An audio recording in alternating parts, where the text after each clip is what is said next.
Good afternoon, everyone. Welcome to our webinar, Preparing Your Herd for Weaning. This webinar is brought to you by Wisenetics, and I am Brandy Buzzard, and I will be your host today. Today's topic is herd preparedness for weaning. To talk about it, we are excited to host a great reference on the subject, Dr. Megan Van Emmen, who is an extension beef cattle specialist and associate professor at Montana State University. Dr. Megan Van Emmen received her Bachelor's of Science in Animal Science from Purdue University, her Master's of Science and PhD in Ruminant Nutrition from North Dakota State University, and her postdoctoral degree from Iowa State University. In 2014, she was hired as an assistant professor and extension beef cattle specialist at MSU. Her extension program focuses on beef cattle nutrition and management, particularly on questions and concerns learned from beef cattle producers.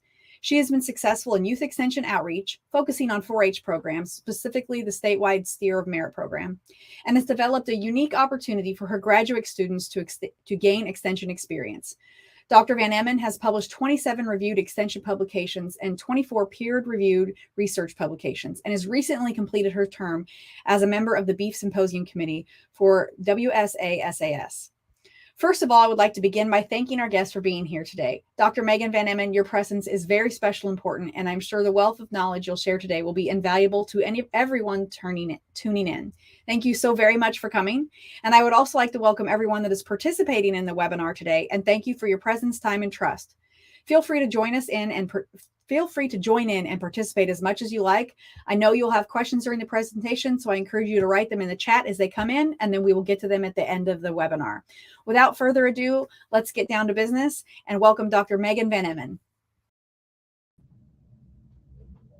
Well, thank you everyone for being here today, and thank you, Brandy, for that wonderful introduction.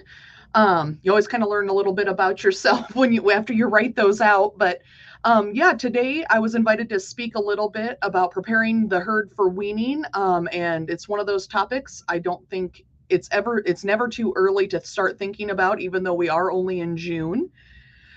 So to get started, a few things I think should be considered every year, whether it's a really good lush green grass year or it's a really droughty year. All these questions kind of come into play, whether it's, prior to breeding for your calves or during the calving season and through the summer as we're preparing for weaning. So for the calves, I think one of the big questions I always receive is, well, should I implant my calves or should I not implant my calves? And we'll kind of walk through a little bit of those scenarios and some things to think about here after a bit. I'm a nutritionist by training, so nutrition is always the most important factor that I like to consider. And so some questions to think about there are, forages, what are the availability and the quality of my forages versus should we be creep feeding, providing additional supplements, things like that to get extra growth. And then things like ionophores such as rumensin, how can we improve that efficiency of that calf while she's still at side or while they're still at side of that cow. Genetics kind of comes into play prior to the weaning season, as we're preparing for the breeding season. I know a lot of folks have already completed their breeding season. However, genetics are extremely important to reaching that genetic potential of that calf, whether it's going into the feedlot or it is a female and you're going to retain her as a replacement heifer. So all of these things should be considered for weaning. And then transportation, at least in Montana, a lot of times tends to be pretty crucial because we have to truck our calves quite a ways, whether it's to a sale barn or if your calves were purchased by an order buyer and they're being transported to a feedlot, etc. And lining up all that transportation, but make sure also that transportation is good quality and they're going to have a good experience and less low stress situation going down the road. And one thing I'm always very, or I think is one of the most important is the handling of those calves, as low stress as possible, because the less stress we can put on those calves, probably during their most stressful event in their lives, which is weaning, is a lot better for the immune system and the health of that calf once they leave your operation or once they are off that cow. And then always considering overall management and what are the goals for your operation for those calves. So on the other side of things, though, is how are those cows being prepared for weaning? So what kind of body condition are they in? What sort of feed resources do you still have available? And by the time we're ready for weaning, we're getting towards calving. So how are we going to prepare those cows for our next calving season? So specifically towards our calves here is some general management considerations each year. Number one, where are you sending those calves? Are they going direct to the feedlot? Are they being retained as replacements? Where are you taking them to the sales barn and getting the price you can out of them from the sales yards? But do your calves fit a niche market somewhere? One of the big ones to consider is that non-hormone treated program. For the certified folks that are in that NHTC program, you can get a little bit bigger premium. And really, a lot of our calves, if they're not being implanted, can easily fit into that type of niche market. What sort of resources do you have available on your operation? We'll get into some weaning strategies here in a minute, but do you have the opportunity to background those calves for 30, 45, 60 days? One of the considerations there, you're accepting that risk of those calves immediately post weaning, the high health risk and the stress on those calves, but you can also guarantee a high quality product for the feedlots or as replacements further down the road there, and potentially adding a premium there. But having those markets available, whether you're selling steers, you're a bull development operation, replacement heifers, but also a big one, do you currently have a calf health program that you have? What sort of vaccination protocols are they on? And what sort of medications have you provided those calves? A lot of times, if that information can be provided, you can receive a little bit of a premium there as well. But we're going to walk through here a few weaning strategies. I would say, depending on, they're either, I would say, your normal weaning strategy or something like early weaning, which we typically consider more on drought years when resources aren't available to hold those calves, or we're trying to get them off the cow to limit nutrient requirements. But I think it's something we can consider every year if you have the facilities and the management to be able to go along with that. So we'll jump into fence line weaning. So I would say probably in the last 10 to 15 years, this has become a more prominent weaning strategy for a lot of our producers, where basically you're separating those calves off and they are being maintained on the pasture next to the cows. And some considerations with this is obviously needing some strong fences out there to keep those cows and calves separate. You're always going to have a few fence crawlers and things like that, no matter how well prepared you are. So being prepared for that, but it allows that nose-to-nose contact still between the cow and calf. And the big one that is typically done, or I would say the scenario would be, send those cow-calf pairs into a high-quality pasture about a week to two prior to weaning. Those cows will teach those calves where those high-quality pasture areas are. And then after that period of time, removing the cows out of the calves, and those calves then can be maintained on that pasture for a longer period of time. They already know where the good quality areas are because they learned from the cow, but they're still able to maintain that nose-to-nose contact with the cow should that be needed. So that can be extremely low stress for those calves. And the performance of those calves after the weaning period, once we pull those cows off, is highly dependent on that pasture quality. Calves at that point, high growth rate, they're needing to eat 2 to 3 or over 3% of their body weight every day because they are in that rapidly growing phase, but it is extremely low stress. So we're going to get into a little bit of data here just to kind of give an example. So the top table here, we have just some different weaning scenarios. On the far left, we have some different behaviors that were measured. And then on the top, we have our non-weaned group. So those cows that just remained with the calves, no elimination of nursing or anything. Then our second is the fence line pasture. So those cows and calves with nose-to-nose contact across a fence line. Separated pasture, meaning that it was more of an abrupt weaning. They are taken to a different pasture away from the cows, and calves are separated much further apart, no nose-to-nose contact, separated, but we went into a preconditioning phase, meaning that those calves were taken to a dry lot and then separated, no preconditioning, abrupt weaning, or as we might refer to it as like weaning on the truck, basically removing those calves at weaning and sending them immediately to like a sales yard or something like that.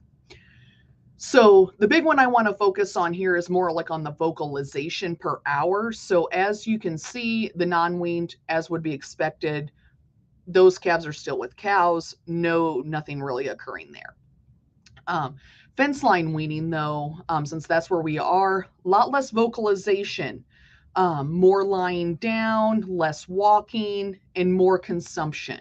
So those calves are out there, they're low stress, they're still producing and performing, and that immune system is still being able to be up and going. It isn't as compromised as such as these as the abrupt weaning. Now, if we look at body weight gain over a 2-week period immediately post weaning or a 10-week period, we can see on that bottom table that those fence line weaned pastures gained more weight over that 10-week period than the other abrupt weaning scenarios. So it is something to keep in mind, right? Because that's the bottom line, is weight at weaning if you're selling your calves in that scenario. So they're going to gain more weight and be ready to go. And hopefully they'll be ready to go out either to start grazing at another operation or in a different pasture, or they're going to hit the feedlot because that stress has been reduced and they're going to keep producing. Another kind of low stress weaning scenario is nose clip weaning. So kind of depends on the operation. It can last anywhere from 4 days to 2 weeks. It maintains that contact with the cow. Biggest thing that you might run into is a little bit of retention rate on those nose clips. I looked up the most recent price, and they're about $3 a clip. So it is an expense that you need to think about. There's usually additional labor involved because you have to run all the calves through a chute and put the nose clips on. But it is low stress, and it still allows that nose-to-nose and full body contact with the cows. So similar to the previous with the fence line, here is just a control, which is an abrupt weaning, which is the solid black bars. The not real sure, I guess, right to left diagonal lines is a short 2-stage or 3-day wean, or the long stage is a 14-day wean. So looking again at those behaviors, just seeing that those calves that were still with the cow spent more time walking, but they spent about the same time standing, but they're still less time eating, grazing for themselves, but a lot more vocalization when with that abrupt weaning, excuse me. And then if we look at that average daily gain, those, at least in the first week after the weaning time frame, we're going to see more average daily gain on those nose clipped calves. The big one to look at is that 2 weeks prior to the nose clip, there was an increased average daily gain of those control calves. However, at abrupt weaning, they went into a feedlot and they got a much higher plane of nutrition compared to remaining on pasture. So there are some considerations here to think about when we look at that overall average daily gain towards the right of the graph. So another one to consider is early weaning. So this is something I usually only get a lot of questions on during drought years. However, I think it's something to consider every year depending on your operational goals and what type of facilities and labor you have available. So the big question I always get, how early can I get those calves off those cows, especially when resources are limiting? And my general recommendation is if you could wait at least till 80 days of age, potentially 100 days of age, you're going to have a lot better success at early weaning those calves, mainly because by that time they're a fully functional ruminant. They're a little bit bigger, so you don't have to worry about them fence crawling quite as much. but they can start going on that more solid feed versus earlier than that, which we can do. We can make them similar to the dairy industry and do a very early wean. However, that's very labor intensive. We're having to provide the milk supplements, things like that for those calves while trying to get them onto a solid feed. So usually if you can wait till about 80 to 100 days, you have a lot better success, more at reducing labor and getting those calves used to eating out of a bunk line and stuff like that. But another question is, where are you going to go with those calves? Those calves typically need to go into a dry lot scenario, because especially if grazing resources are limited, you don't want them going back out and grazing, because they are then reducing your grazing availability potentially down the road for those cows. So we're going to put them on a high plane of nutrition in the dry lot. But you need to have really good fences. And a lot of times, because they are smaller, you might be putting like hog panels up around the bottom of your dry lots to try and keep them in the pens, just because they're just small. They're calves, they're curious. They're going to find a way to get out. But another one is it economically feasible? Can I do that and still make a profit at the end of the year? So some questions to think about. What are the feed costs, especially if you need to truck in feed, you have to purchase all these additional feed resources, or you have to ship them to another person's dry lot and have them feed those calves. So what also are those other dry lots going to cost on a yardage fee, and what are they going to provide for that? And any additional backgrounding costs such as vaccinations, implants, things like that. So we always got to make sure what we're doing kind of makes sense economically as well as management wise for those calves. So just to kind of give you an idea of some previous research that was done, this actually occurred here where I'm at USDA, Fort Keogh and Miles City, working with a producer. So they separated heifers and steers, but just giving an idea, we have normal weaning, which is right around that 200-day mark. Early weaning was right around 84 days of age, as you can see here. So the body weight at the early weaning stage, very similar between the two groups of steers and the two groups of heifers. And then by the time we hit normal weaning around that 200 days, we see that those early weaned animals, calves, have gained, 30 pounds roughly on those normally weaned calves. Mainly, they've gone into a dry lot and they've been able to be provided a higher quality and a higher nutrient dense diet. But the big one, right? What am I going to get for those early weaned calves? So I broke this down. I know depending on where you're at, prices fluctuate. So this is kind of an example. So at $200 a hundredweight, those early weaned calves are making quite a bit more money because they weigh more than those normally weaned calves. Other things to consider though, what's your labor cost in those calves? What's the feed cost? As well as usually lighter animals receive a higher price, but a lot of times even when they do, they still can't outcompete in price for those heavier calves. And would you have normally held them probably for that extra 100 days or so, 120-ish days? Probably not. But also you're accepting that risk of the stress of weaning on those calves too. So all these things need to be considered before you go, hey, I'm going to make an extra $60 to $70 per head. But what is it going to cost you to get that extra $60 to $70? So there are some advantages, right? You're decreasing those cow nutrient requirements out there on pasture, removing that lactation requirement. You're conserving forage resources for probably later in the season for those cows or maybe during the winter time. But it also gives you an opportunity to market those cull cows earlier than when the market typically floods in that October, November range, as calves are being weaned and we're doing preg check. But you can also get increased growth depending on what sort of early weaning strategy you're conducting, because those calves now have become more efficient and they're on that higher quality nutrition.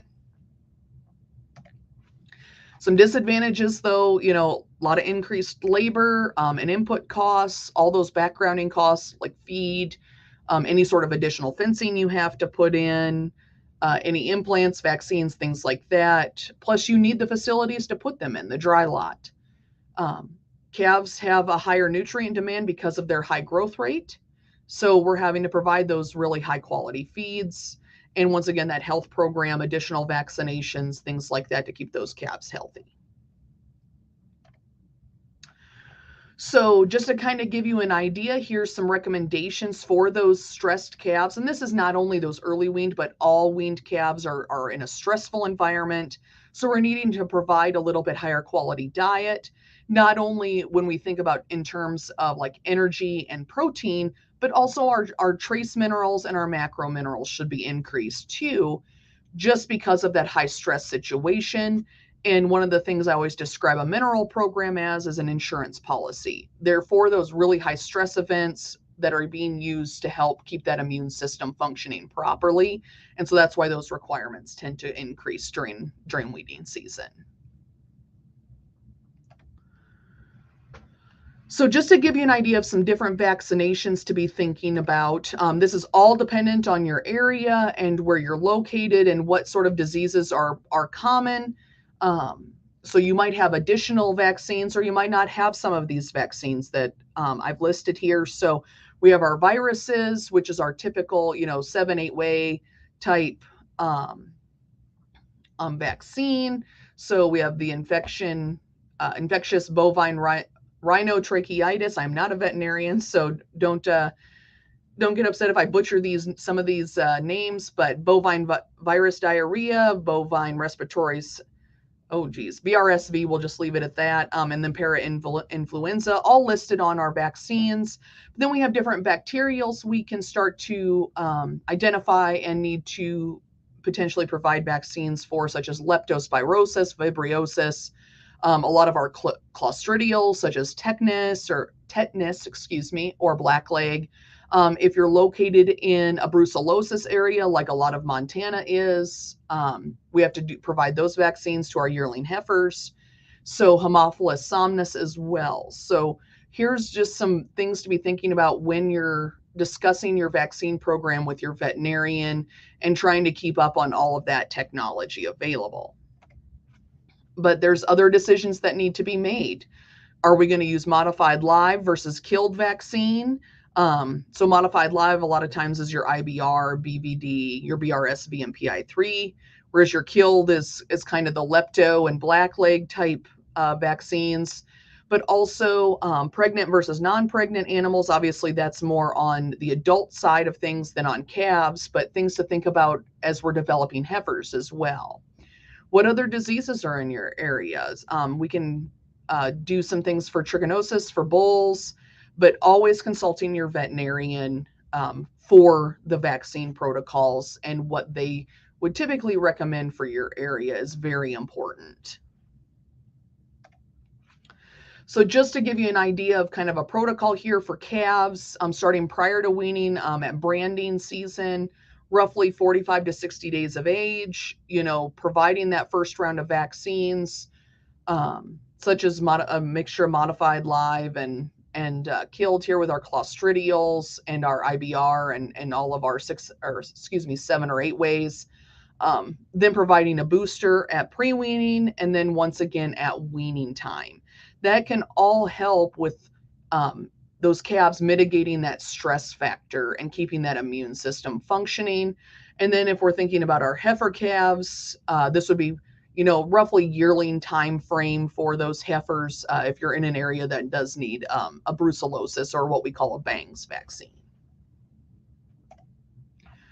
So some other things to think about, such as implants. Most of our implants are rated or labeled for nursing, stocker, or feedlot calves.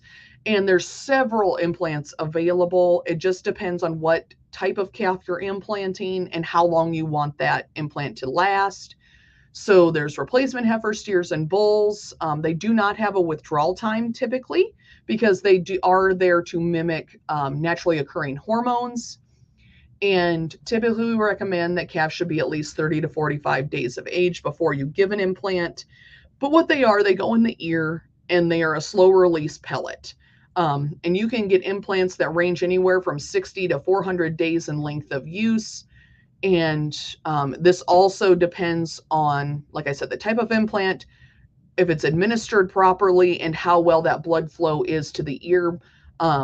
Being in the northern climates, we can run into some frozen ears, things like that, which would reduce blood flow, therefore reduce the use of those implants effectively. But there's two types. There's estrogenic, which mimics the estrogen hormone, which is what we call an indirect effect, because the estrogenic implants act to increase growth hormone, therefore increasing insulin growth factor 1, and then which then increases the size and number of muscle cells.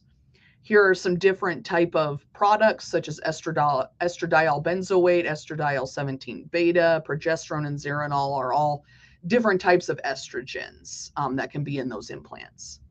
Then we have androgenic, which is the mimicking of testosterone, which is a direct impact on hormone receptors to initiate protein synthesis. So we can get things like trenbolone acetate and testosterone propionate. So there's two different, and some of them actually have a combination of both. So we can see some different impacts to try to improve efficiency and growth in those calves. So just to give you an idea of kind of some of the most common, there's a product called Ralgrow. It lasts about 90 days. It's about $1.88 per dose, and I would say it's probably one of the most researched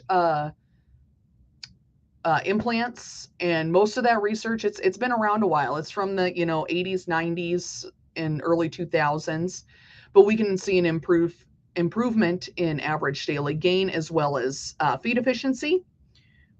We also have one that's as a product called Synovex C, which lasts an additional 30 days, so 120 days. It's about $1.50 per dose, and the research has shown that it can improve between 10 and 30 pounds added on at that weaning weight. So to give you an idea, if we're targeting that 550-pound weaning weight, let's say $200 per hundredweight, and we have a non-implanted group of animals, we have an implanted group. But just to give you an idea, so 550 pounds times $2 is $1,100 is what you would receive. Well, okay, on that implanted group, we're going to implant them. They're going to gain an extra 1/10 of a pound per day or a little more.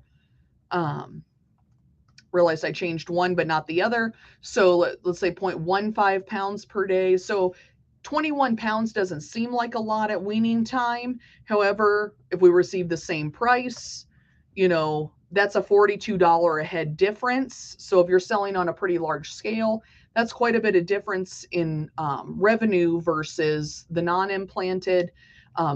Obviously, in this, I didn't account for the cost of the implant, but for a couple dollars, you're not really seeing a huge impact there in reduction in revenue. So just some things to think about if you are considering implants, and it just kind of depends on what your management goals are and what you're looking for those calves to do. So just something to think about. So just to kind of give you an idea, weaning weights typically are 10 to 35 pounds improvement with that increase in average daily gain. One of the big ones that they've done previously in the 90s was looking at reimplanting, because if we give something, let's say a branding time here, let's say we're going to give a Synovex C that's 120 days, and we implant them at 45 days of age. 120 plus 45 is 165 days of age. So that implant will run out probably prior to weaning time, unless you're early weaning.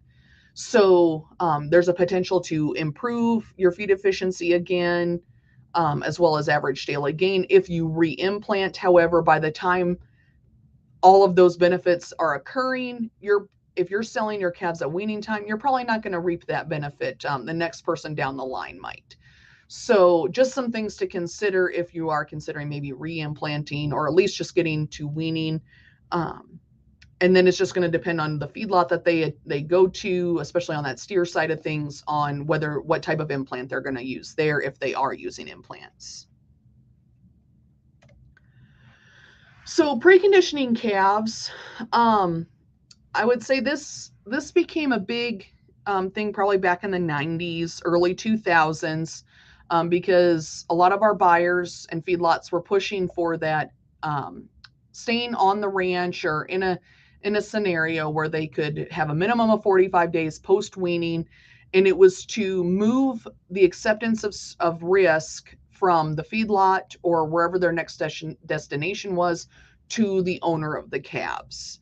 And so that 20 to 30 years ago, I'd say you would receive somewhat of a premium for doing this. However, I don't know, and I haven't really seen a huge premium being received by producers in their near future, because it's become such an accepted practice. But thinking about, okay, what kind of vaccinations pre and at weaning, typically we consider about a 45-day minimum for that preconditioning period, because they're going to move into a dry lot or even just still on pasture, and they're going to have an improved weight gain.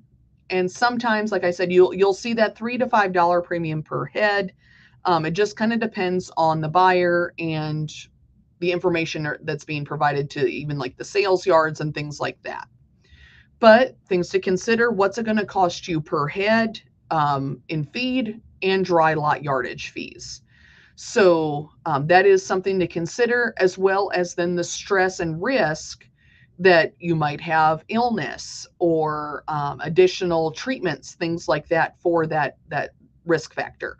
So it's all something you have to kind of sit down, and unfortunately we never know how many calves are going to get sick or anything like that, because it could be a really good year, we might not see anything, and we have no additional cost. But then there are years, especially if it's very windy, it's really dry, we can see some dust pneumonia, things like that, and we could have an increased input cost there. So all things to consider when you're thinking about preconditioning your calves.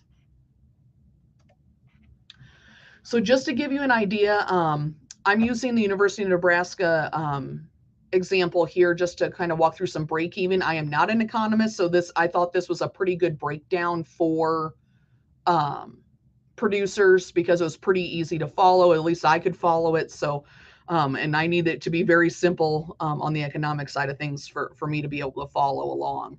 So, but there are others, Oklahoma State, Utah State, all have really good resources when determining what's going to be the best scenario for break-even costs when considering some preconditioning costs. So just real briefly, obviously it looks very complicated. It really isn't. We know the weight, we know what we could have received on a price per hundredweight, and we know our current value. So about $855 per head. This is obviously using a little bit lower cost than price than I did previously. We're going to keep them for 45 days. They're going to gain about 1.33 pounds per day. And because of that high risk factor, we're going to accept a 1% death loss. So basically, to get the cost per head on that, we're going to take line 3 times line 7, and we get $8.50. Any labor and equipment cost per head, vaccines, transportation, feed costs, marketing costs. So these are all input costs that we have to be considering when preconditioning. So the total costs of the program per head is about $81, let's say. So the cost per gain is $1.36. So decisions should be made based on your management, what kind of labor you have, on whether or not you're going to meet this cost of gain. So because we're going to gain a little extra weight, okay, now we're selling at $610. Okay, our price went down slightly because of that extra weight, but $152, and then we don't really have any sort of adjustments here for other estimated prices. So we have $1.55, but because we have that increased weight, we can get a little bit more money out of them, about $947. So for preconditioning, we're going to increase our net per head of $12 per head. So just a rough example of going through a break-even analysis and determining whether or not preconditioning is something that can be used economically and management-wise on the ranch. So real briefly, cows, because right there weaned, we aren't super worried about them, but just to give you an idea of cows' consumption of our resources at weaning, they're going to eat about almost 2% of their body weight every day on a dry matter basis. So that 1,400-pound cow is going to eat about 30 pounds as fed. Over 100 day, about 3,000 pounds. So for 100 cows, we have to have 300,000 pounds of forage available for those cows. So things to consider resource-wise, even as we move past weaning and into the winter. Just to give you an idea of nutrient requirements for those cows, because we're right about mid-gestation, requirements are at their lowest at that time frame at weaning. We've removed lactation demand. The calf that they're developing internally is not extremely big at that point, probably basketballish size. So we haven't hit the high requirements of late gestation yet. So this is a great opportunity for body condition and improving that if we need to. So it's one of those things to determine whether or not we're meeting the needs of our cows, and it describes the relative fatness of the cow, and it's on a scale of 1 to 9, 1 being emaciated and 9 being severely obese, with about a 5 being kind of what we consider average or optimum. The reason we consider this is, and we want them in good condition, because it also influences subsequent reproduction at calving and then into the next breeding season. So typically we're looking at our tail head, the hooks and the backbone, ribs and the brisket as we're determining body condition. So this is a real good, I think, table out of Missouri here, but big one, at least what I typically first look at in body condition score is how many ribs can I see? Because a 5, you can see the last 2 ribs typically. And as we move up in the scale, those ribs start to smooth out and we don't see them anymore. And the more ribs you see, the lower your body condition score. So it's a pretty good scale when looking at cows. The pictures aren't great. I'm in the process of trying to get better pictures, but body condition score 2, very low. There's no fat cover. She's extremely thin. You can see all her ribs, very pronounced hooks and pins and spine. A 5, here she is optimum, right? I'm sure probably in there you could see the last couple of ribs, but there's not a lot of excess fat on her. Here's an 8. She's almost severely obese. You can't really see any hooks or pins, ribs. The brisket is extremely full of fat, and there's a lot of tailhead fat. So, there's this lovely diagram, and, collecting body condition score can help you throughout the season and the year, depending on where you're at. So right now we're, let's see here, we're June. So we're a little past breeding season. And there's 4 or 5 time frames listed here. And I typically recommend find a couple of times a year to really look at the cows, get your hands on the cows. So it's especially important if you're working those cows, you can really get a good eye on them. So pre-weaning and probably pre-calving are probably your most crucial times. Pre-weaning, we can establish those cows that need to add extra body condition after weaning.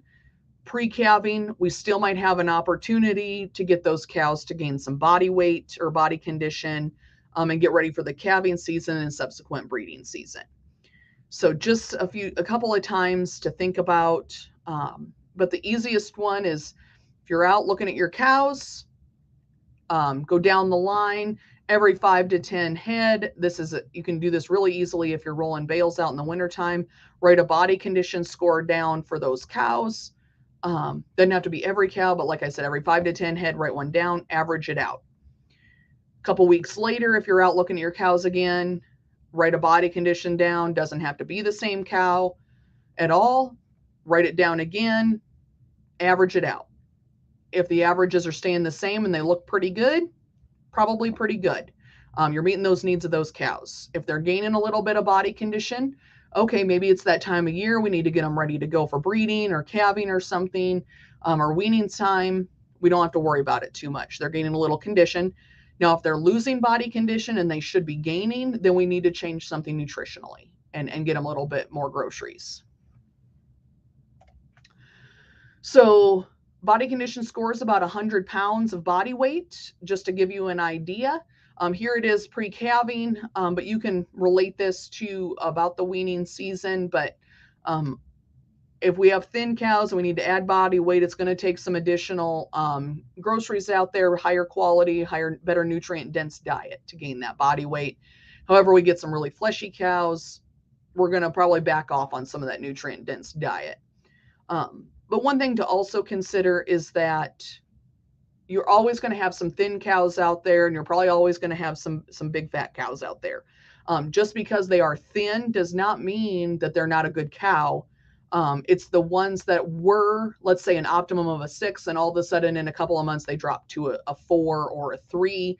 Those are the ones we want to worry about. Those thin cows that have always been thin and they still give a good calf every year and they still produce in your environment and your management. Those are good cows and should be kept. It's the ones that lose a bunch of body weight or condition rapidly.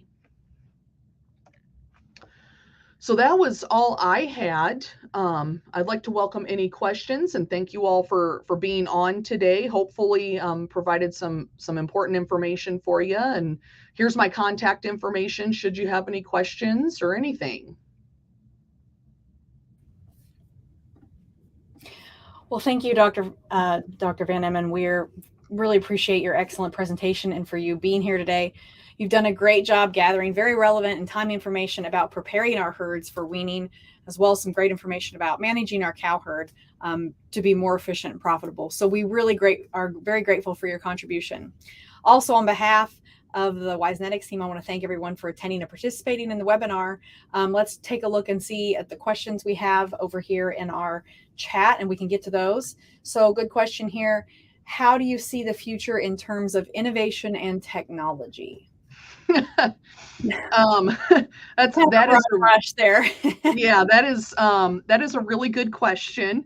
You know, we're kind of in that age where technology continues to, I mean, it's rapidly growing. So thinking on terms, let's say like virtual fencing, is probably, I would say, one of the hot topics coming up, at least in the livestock industry, and how we can effectively use that for livestock operations. I think there's a lot of opportunities. In speaking with some researchers here actually on Tuesday, they were doing some trials with some virtual fencing, and they said it's really good, but the technology isn't quite there yet. And when I say virtual fencing, things to think about: trying to maybe manage cows out of burned areas, that maybe we had a wildfire sweep through and we need to allow that range to rest. Mm-hmm. Riparian areas, trying to keep access to those at a minimum. They work to an extent. However, at the time, it's a little cost prohibitive in a lot of those companies. So I think, we used to say in terms of 5 to 10 years. Now, I'm guessing 5-ish years or less now, the way technology is improving. It'll probably be a big thing. I know some producers that use it now and they do very, very well with it. But currently, you have to have all your cows have a collar on and everything. So other technology things to think about, I guess it kind of depends on your definition of technology. I mean, AI technology, embryo transfer, things like that we can continue to make improvements on that. And I think we're just going to continue to get more improvement. But at the end of the day, it's still going to take somebody out there monitoring cows and stuff like that. Drone technology is starting to become a huge thing as well, mm-hmm. in monitoring pasture quality in cows. And we can use it, but at the end of the day, I still think there's nothing better than being out there, whether it's side by side, 4-wheeler, horseback, walking, whatever you're doing, and getting eyes on your cattle and on the range is probably going to be our best way to monitor some of those things. Right. So probably not a complete answer, but you know. It was a pretty broad answer, or a broad question. So you could have taken it anyway, and that was great. And completely agree with you that, we can have all the technology in the world, but there can't really replace like that, the actual human management, or like the human eye Mhm. and that animal management. So another good question over here in the chat: considering limited resources, what should be producers' priorities? Ooh, man, Alessandra's asking a lot of the the, She's got some hard questions fingers coming here. in here. Yeah. Um, first off, I guess that's a hard question to answer because the producer has to determine their own priorities. I think, what is the management on their operation? It's very easy for me to say, oh, you need to do this or think about that. But at the end of the day, it's what are the goals of your operation, and how can we help make priorities that meet those goals? So let's say you are selling your calves, your male calves at weaning, you're retaining all your replacement heifers. Okay. So I would probably say, at least on the heifer side of things, genetics is a priority, and trying to find better genetics to meet your management goals and the goals of your operation. Um, and then obviously the steer calves, it's important because you want that growth potential once they leave your operation. But um, it's so dependent on each operation. But I think the big one, at least when I speak with producers, is goals of your operation, and sometimes that can be pretty vague. And so I always encourage producers to sit down and just, I mean, it doesn't have to be fancy, but write a piece of paper and just Mhm. say, here are the goals here's my 1 year goals, here's my 5 year goals, here's my 10-year goals for the operation. And hopefully in 10 years you've met them. Right. But also it gives you the opportunity in that 10 years to make improvements or change something um, to meet those goals. And I think sometimes we get a little limited on um, oh, well, my dad or my granddad always did it this way. Oh yeah. But, and it happens. I mean, I do the same thing too. We do that, but our is what granddad or dad, and I'm not discounting anything they did their goals meet the management and what there were, and are they the same goals you have for the operation as you take over? So probably not the best answer for that No, one, but oh, it's okay. You brought up two really important points, and I think that's something that can really, depending on the situation, if you don't reevaluate, things are not the same as they were 10 years, 15 years, 20 years ago. And so mhm. we've always done it that way, can be really detrimental if you're not evaluating the past and comparing it to the present. So that's really important. And then I just want to echo the goals part. Like, I don't know what the quote is, but there's some stat somewhere that says you're X% more likely to achieve a goal and you have it written down. So I think that, Mhm. I'm really glad that you brought that up, because that's important, whether it's in our professional careers or on the ranch or in our personal lives, whatever. Goal setting is really important. So we're going to move on to but thank you. And those answers are great. You don't need to say, excuse them. They're really good. So the next question here is that when it says, when preparing the herd for weaning, what is the most common and basic error that you see? Ooh, that This could be a fun one. I was gonna say, I think it has to honestly go back to the goals.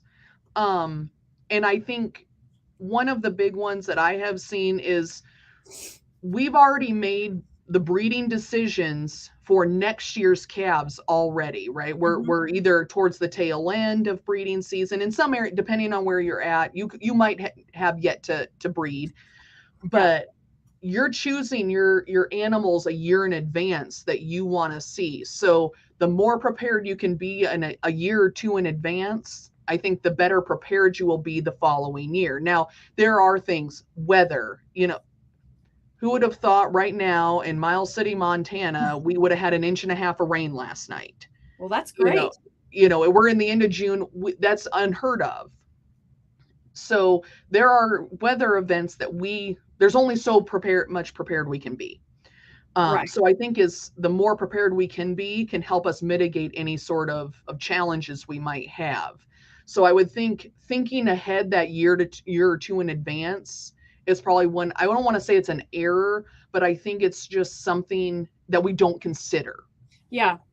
It's easy to You get know, caught up.